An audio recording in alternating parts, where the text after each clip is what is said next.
Analyzing it in detail, there is a common factor in each incident. Each one involved falls and falling objects. And although Andy has got off lightly, a recent survey by the HSE has shown that falls, including slips and falling objects, are responsible for nearly 70% of all industrial accidents and a remarkable 44% of office accidents. A falling object can be anything from a small nut or bolt to a person. But even the smallest object can hurt if it's got sharp corners or edges or falls from a considerable height. On the other hand, a smooth, rounded shape can cause harm if it's heavy enough, even though it might only fall a small distance. Obviously, the greater the height that something falls, the more time gravity has to accelerate it. Accidents involving falls and falling objects can vary considerably, from not much more than a scrape or bruise, through more serious injuries, to the possibility of someone being killed.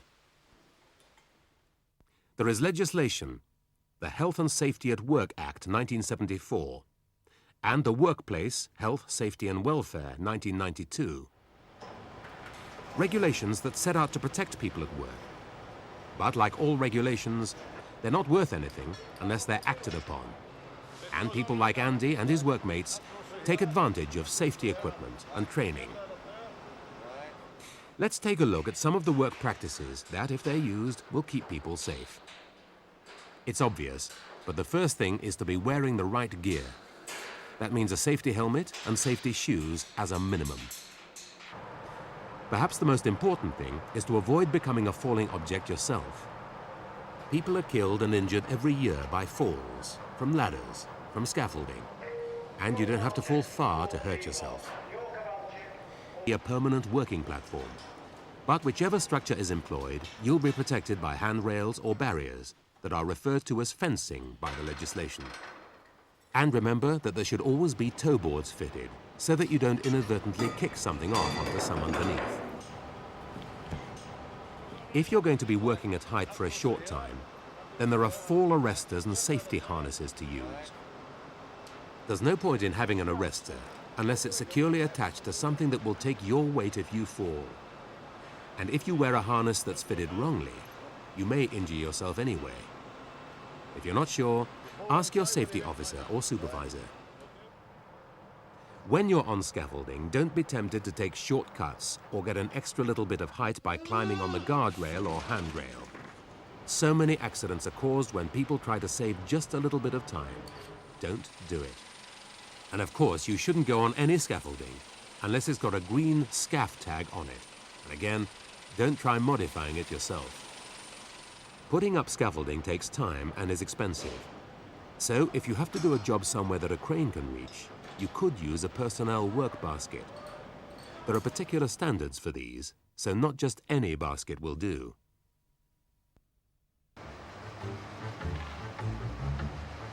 It's often very tempting to use a pallet on a forklift truck as a quick and easy way to gain height. It's also a quick and easy way to become a falling object when the forklift stops and you don't. You don't necessarily have to be at a great height to fall. You can always fall through a hole or into something, and it's especially dangerous if you fall into a tank containing a poisonous or corrosive substance, or even a solid but free-flowing material into which you could sink and suffocate. A high degree of protection is needed around tanks or pits where you might fall into a dangerous substance. And if a fence has to be removed for maintenance or some other reason, it's important that temporary protection is provided. Protection must also be provided if you make a temporary hole, in a deck grating, for example. Always put a barrier around an opening if you have to leave it open, or cover it with wooden planks or a steel plate. And make sure that they're secure and are not going to be a trip hazard. Remember too, that warning signs must all happen more often than they should. It's more common for people to be injured by things falling on them. So what can you do to make sure it doesn't happen to you, even though there's not much you can do about passing seagulls? Being targeted like this is a great source of amusement for everyone, except the unfortunate victim. And luckily, Andy's pride is the only thing that's been hurt. But if this had been a spillage of a more toxic substance, things could have been much more serious. First of all, always wear the right gear, a helmet and safety boots or shoes. Then always be aware of the danger.